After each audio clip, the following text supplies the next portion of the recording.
You asked, we delivered.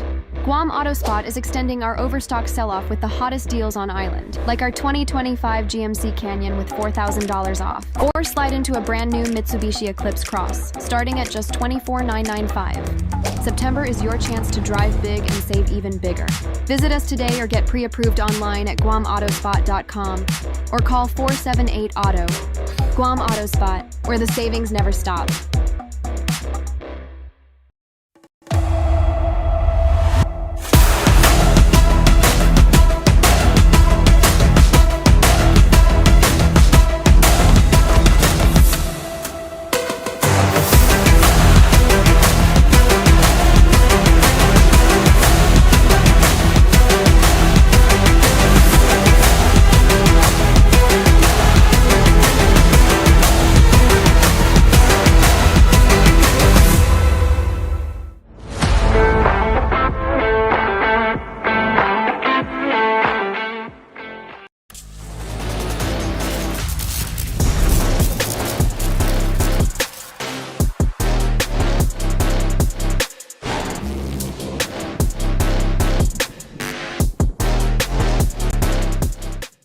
Buy fuel, get Wendy's. Drive to your nearest 76 Circle K and get free Wendy's. Yes, free. Fuel up with $30 and score your choice of a 6-piece crispy chicken nuggets or a juicy junior cheeseburger deluxe. Fresh, hot, and packed with flavor. But hurry, quantities are limited and this delicious deal won't last long. So hit the road to 76 Circle K, fuel up, and get Wendy's free before it's gone.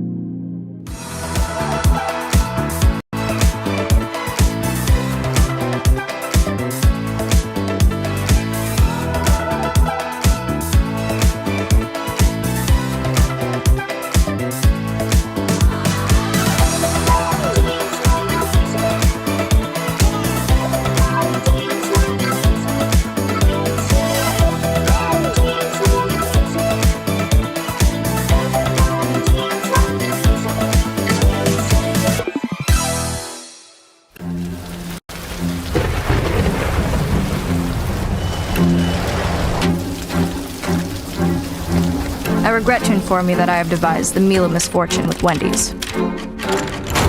Normally I'd be against this type of capitalistic corporate synergy.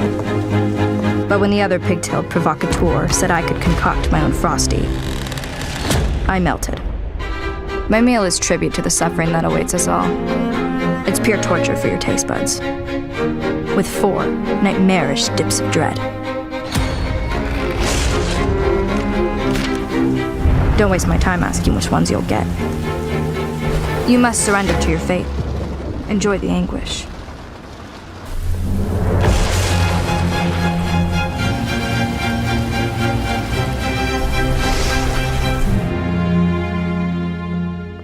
Dare to try?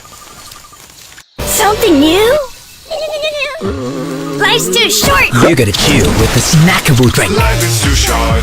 Hey, you gotta chill. Mogu Mogu. Moku moku!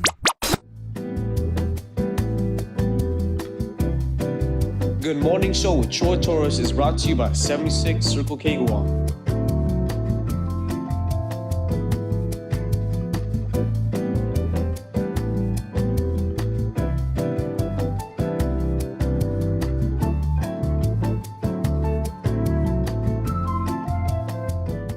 Good morning, my dear people, my dear friends. It is 10:42 a.m. on Friday, September 26, 2025.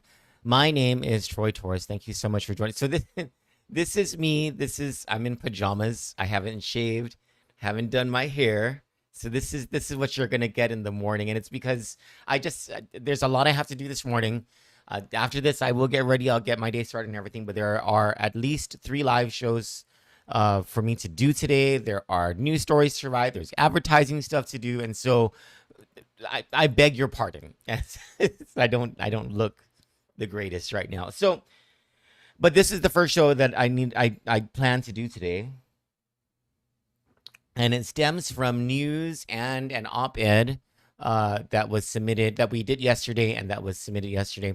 So yesterday morning, we broke the news that Saipan Senator Selena Roberto Babalta is cutting her pay commensurate with whatever austerity Governor Apatang and Lieutenant Governor Mendiola forced the executive branch agencies to make, the sacrifice you have to make. So, for example, if the governor and lieutenant governor force a reduction of hours amounting to 10%, then Senator Babalta will cut her gross pay by 10%.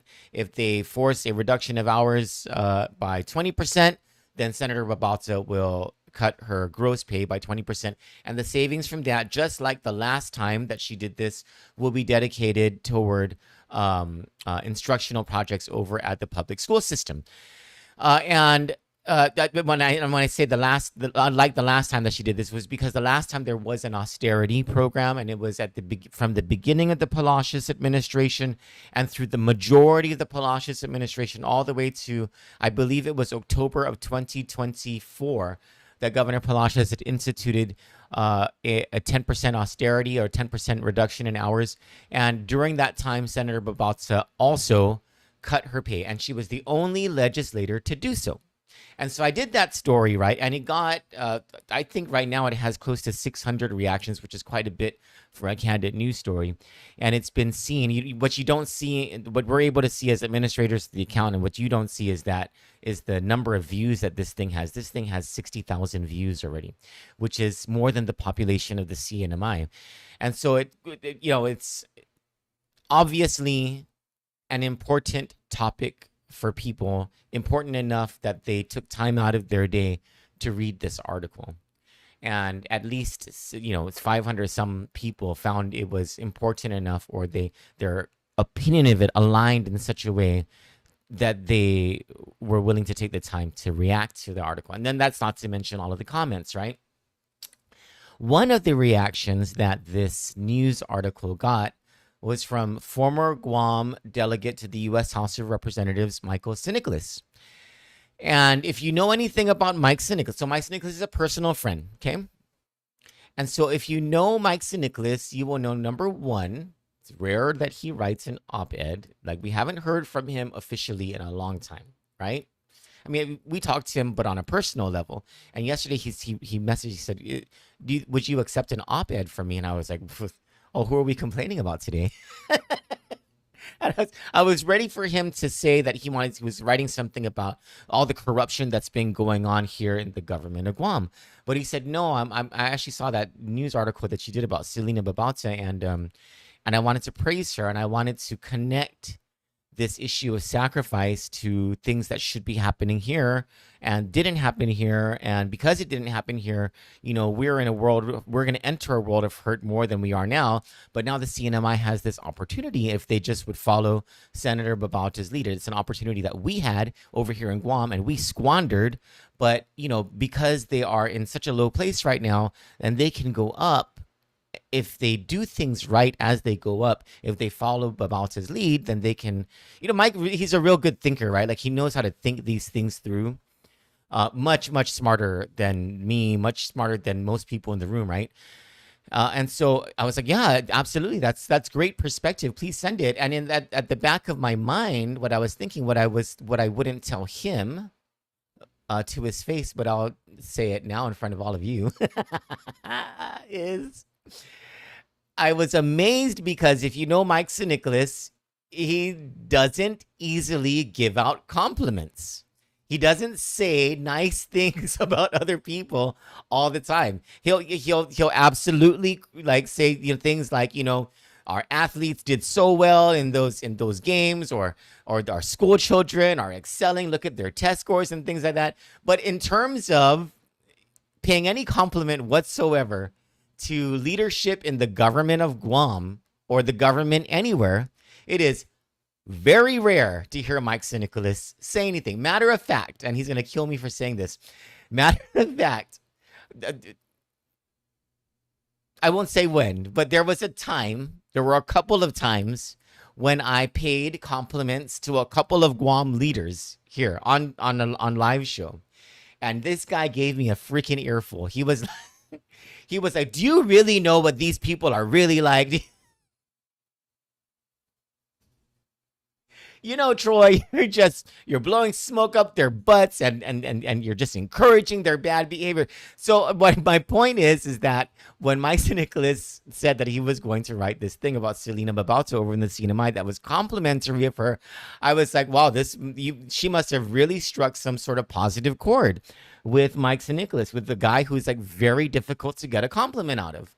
And so then we ran the op-ed, right? And then you saw in the op-ed, he makes this connection, and the connection isn't very good for Guam, but it's wonderful for the CNMI. And it's essentially what I was just telling you a couple minutes ago, that, if you have more people like Selena Babatza following her lead in making a sacrifice and inspiring or doing things because they are the right thing to do, then things look bright for the CNMI. Even though things look down right now because of the financial and economic situation, if you follow this lead in leadership, this example of leadership, then things should naturally progress upward for the people of the CNMI.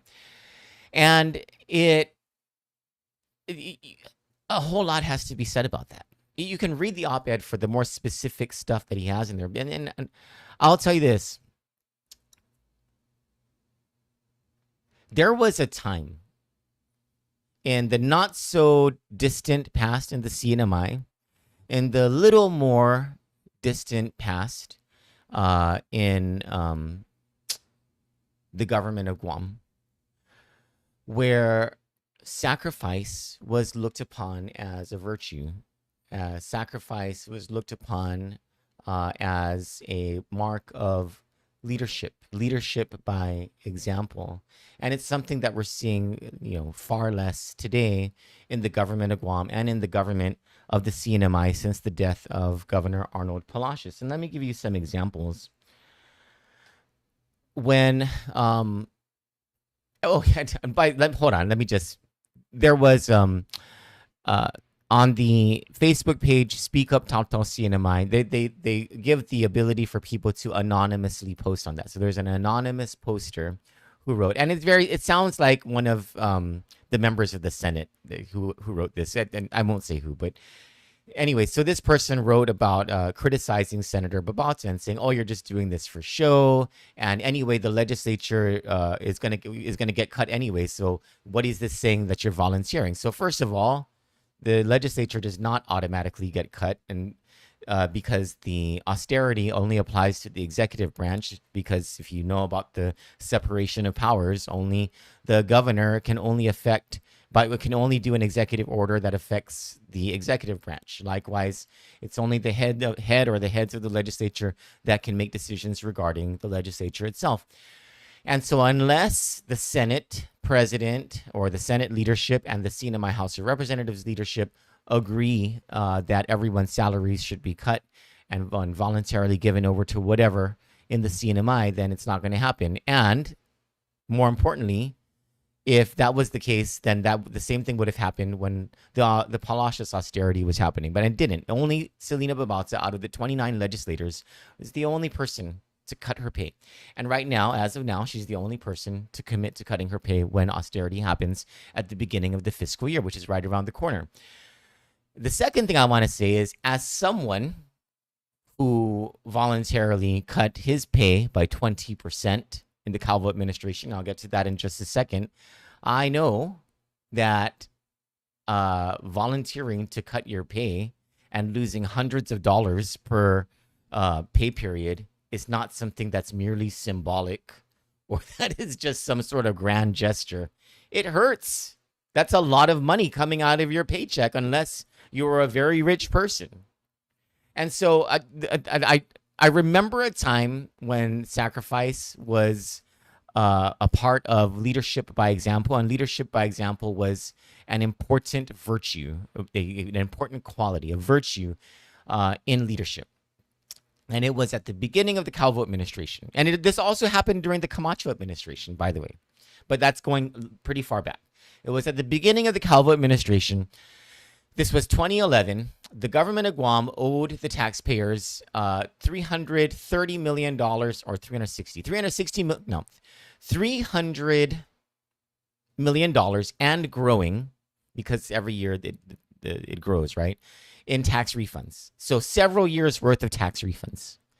And Governor Eddie Calvo, he entered office and he faced a cash deficit. It was really bad. The financial situation was very bad. I can't say it's as bad as the CNMI government's financial situation when Governor Palacios inherited what Governor Ralph Torres gave him. But it was pretty bad. And in order to make ends meet, Governor Calvo ordered austerity measures. We didn't call it austerity. We call it, in the CNMI, that's the colloquial term is austerity, right? Here in Gov Guam, we called it what is that stupid term that we use? Not cutbacks, not spending cuts. Anyway, it's been so long since I've been in we call it something. So we went through this something, right? And we suspended increments. And that was a big deal. That's a big deal to government and Guam employees, because that was at the time. At the time in 2011, it had been 16 years since the last Hay study for the increase in pay in meritorious pay in the government of Guam, throughout the government of Guam. There had been pockets of pay increases, but as a Gov Guam wide pay increase, it hadn't happened since 1995, and it was 2011. So increments were very important to government of Guam employees. There were cutbacks in spending. The governor ordered at the time throughout all of the agencies. Austerity was a very big thing. And he had ordered the Department of Revenue and Taxation to stop the practice of receiving, what do you call those, letters from the public, where you had people in the public asking for their tax refund because they needed it for a funeral or they needed it because someone was sick. And the court was in the middle of litigating whether that was going to be considered to be illegal. The governor stopped all of that from happening, saying that, look, that's not right. And anyway, we don't have the money. We need to go out into the bond market, et cetera, et cetera. It was a very big deal back in 2011.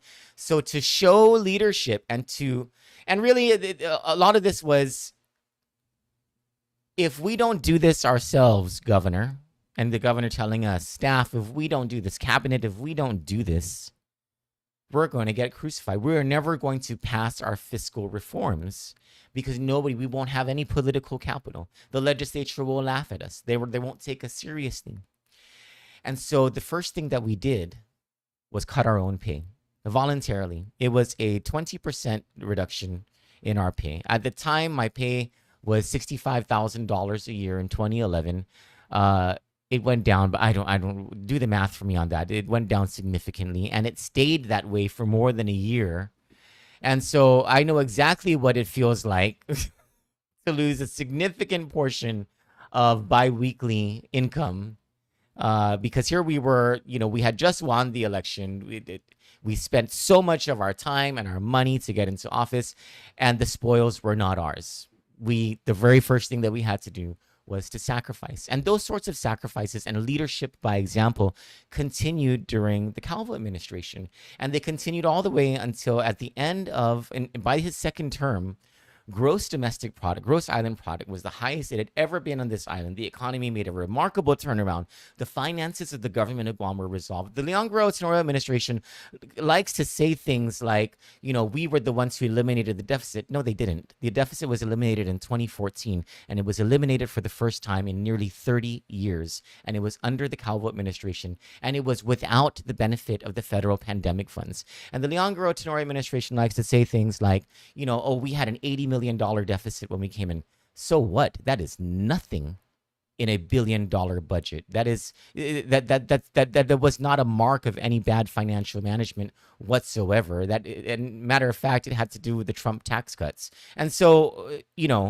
it's not like the Leon Guerrero Tenorio administration had this great feat of financial whiz. But it is true, though, don't take it away from Governor Leon Guerrero, that she's been a good manager of government funds.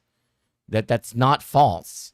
It's just that she was able to manage these funds because she had so much more funds because, ironically, then Congressman Mike St. Nicholas was able to get us all of these pandemic era funds. And so this is getting away from me, right? So the entire thing is about sacrifice, right? And so you going over to the CNMI, you had Arnold Palacios, and he inherited a very bad situation. In many ways, you can mirror Governor Palacios' term to Governor Eddie Calvo's term. In many ways, he inherited something that was bad. He a bad financial situation, bad economic situation, and then he orders austerity immediately. And what's the first thing he does? He cuts his own pay. He cuts the pay of it. He doesn't even hire staff. Like, he didn't have a legal counsel forever and ever and ever. He was borrowing staff from everywhere. And amid all of that, right? And I remember in the Calvo administration when the staff, the governor, lieutenant governor, and most of the cabinet were volunteering to cut their pay. None of the senators did. I remember that. I remember very vividly that the Democrats who were in charge of the legislature, they were getting all pissy about the financial situation. They were demanding this and demanding that. And then when we cut our pay, and we were only like a couple months into office, and the media started asking them, well, they cut their pay. Are you going to cut yours? You're going to put your money where your mouth is? All of a sudden, crickets, right? In the CNMI, when Governor Palacios cut his pay and his staff's pay, didn't even hire staff, some cabinet members cut their pay. Only one member of the legislature stood up and said, I'm going to cut my pay too, to be commensurate with the rank and file of the executive branch. And it was Selena Bamalta. And nobody else. Nobody else did it. And what do you think that says to the rank and file? What do you think that says to the community, especially if you're the people who are in charge of the purse strings of the government? That not only do you not put your money where your mouth is, but you are not going to lead by example. It's going to be a policy of we're going to do this unto you, but not to ourselves. And how do you think that, what sort of effect do you think that that's going to have on society, not just on the rank and file in the government? And when you look at things now, right, in both the government of Guam and the government of the CNMI, you have Governor Apatang and Lieutenant Governor Mendiola, who are going to institute another round of austerity. They're going to force government employees to endure some sort of cut, and which is going to be a cut in cash flows into the economy. It's going to have a spiraling effect, right?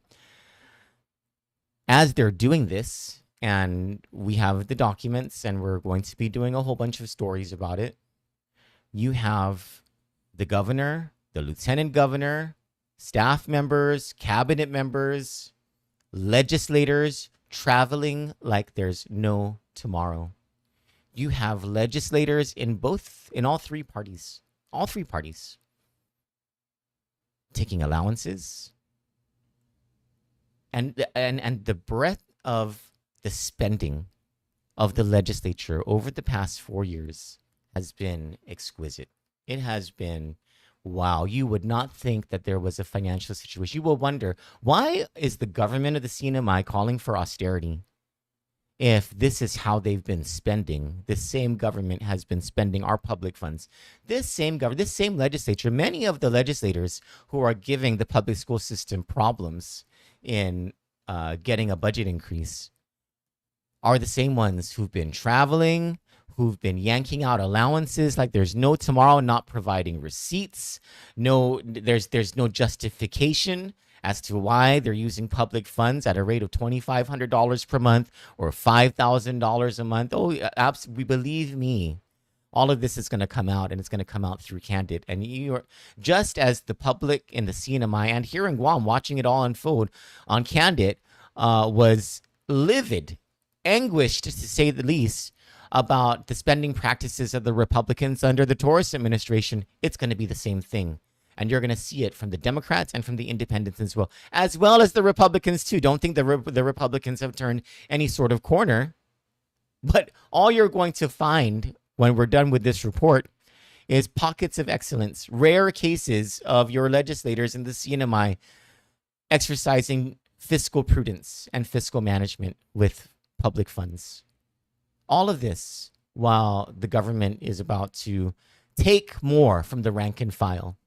All of this while the legislators are trying to nickel and dime the public school system because their travel and their allowances and their political BS is more important than the education of children in the CNMI. Come to Guam. We don't have the financial problem that the CNMI has, at least not yet. And so what problem do we have? Well, it's a problem, there's crisis of confidence because of corruption. It is a lack of leadership. It is almost, you're almost looking like the government of Guam is a daycare center of our leaders because that's how immature that some of them act. And let's start with the governor's call for the BPT to remain at 5%. She wants us to continue to endure higher costs at the 5% level. And rather than providing us a backdrop of an argument that says that, yes, the government of Guam really does need this 5%, because they tell us, yes, we need that $80 million in additional revenue. Sorry about my dogs. We need this additional $80 million in revenue, and it should be taxed, et cetera, et cetera. And it's a great argument. Don't get me wrong. The arguments that they're making about what is necessary, and we're talking about making sure that there's more funding for the Guam Department of Education, ensuring that Guam Memorial Hospital has increased subsidies in order to fully operate functionally. Perhaps some money for repair work for potholes. Whatever the case may be, there are things that in the government of Guam need more money. And sure, $80 million can mean a lot to a lot of these different things, these different areas where money can be used. But if you're telling me this, if you're telling us, the taxpayers of Guam, that you need this $80 million, and in the other side of the conversation that you're not even acknowledging exists, the media is uncovering hundreds of thousands of dollars, if not millions of dollars, in wasteful spending in contracts that are connected directly to the Lieutenant Governor of Guam. The federal government is currently prosecuting a corruption case involving millions of dollars tied to the Lieutenant Governor of Guam. Don't tell me that you've done your work and that you care about the plight that we go through with all the high prices everywhere so that you can have your $80 million and spend it on what? More corruption? More wasteful spending? More abusive contracts? This is a toxic relationship that the people of Guam are in with the current administration. What else do we have? You don't have a crackdown on cronyism despite all of this stuff that's being unveiled, being uncovered by the media and the federal government. You don't have the governor, or much less the lieutenant governor, coming out and saying, look, we recognize that there's a problem with cronyism in this government, and we're going to do A, B, C, and D to do something about it. You don't have that. There's no leadership by example there. They're not even acknowledging that the problem exists. In fact, they're doubling down on the same crazy. They tell us that they're transparent. They say things like, this is the most transparent administration that has ever been. BS. This is one of the least transparent administrations that has ever been. And as they tell us, as they lie to us that they're the most transparent administration, it's like it's having a forked tongue. The other side of their mouth, they are denying FOIAs, refusing to disclose financial transactions that are public records, refusing to answer questions directly about issues that are critical to the public's trust. And we're transparent? No, you're not. You're not transparent one bit, one iota. And let's get to Josh Tenorio. the biggest example of a failure of leadership by example. If he was such a leader, if he was going to set an example, if he was going to take one for the team in the interest of this island, Josh Tenorio, scandal-laden, black and white everywhere, in documents by the federal government and documents uncovered by the media. I'm so sorry about I don't know why my dogs are going crazy, but they're tripping me up right now. In documents uncovered by the media in full black and white. Scandal after scandal after scandal. It is amazing to me how selfish he is that he hasn't resigned from office and that he continues his gubernatorial campaign. Selfish not just in consideration of us, the people of Guam, who he swore an oath to serve. How about selfish, inconsiderate to his own boss, the governor, who has a year and 3 months left in her term. All she wants to do is build a hospital. All she wants to do is complete her agenda, which is not a bad agenda. It's a pretty good agenda. Things that she wants done for us.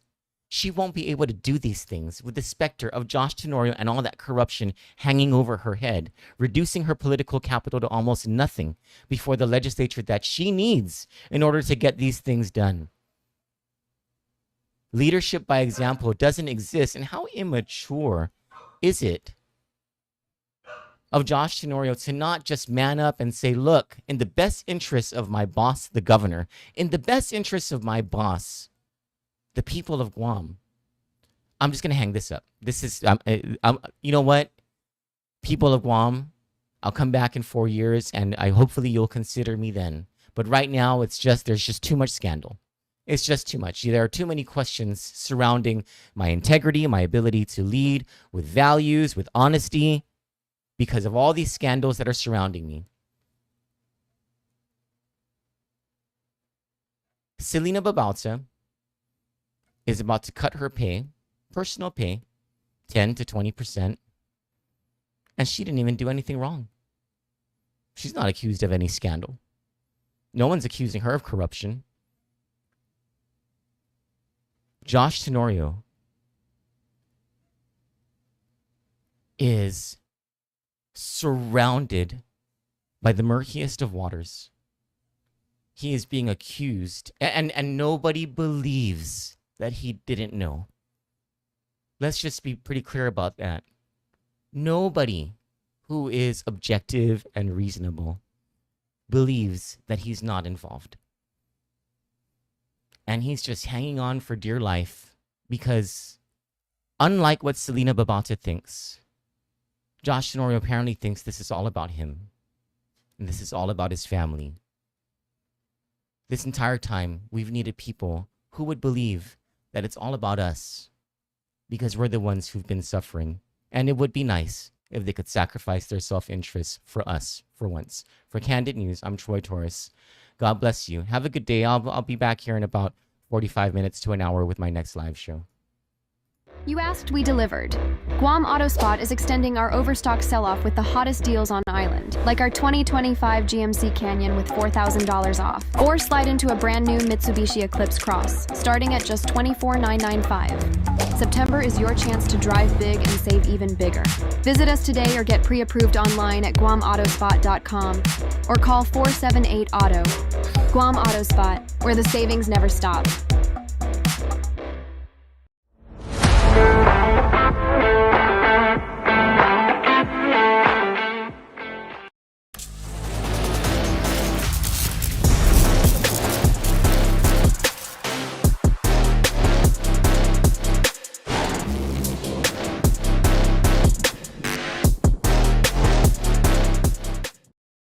Dare to try? Something new? Life's too short! You gotta chill with the snackable drink. Life is too short. Hey, you gotta share. Mogu Mogu. Maku maku! Buy fuel, get Wendy's. Drive to your nearest 76 Circle K and get free Wendy's. Yes, free. Fuel up with $30 and score your choice of a 6-piece crispy chicken nuggets or a juicy junior cheeseburger deluxe. Fresh, hot, and packed with flavor. But hurry, quantities are limited and this delicious deal won't last long. So hit the road to 76 Circle K, fuel up, and get Wendy's free before it's gone.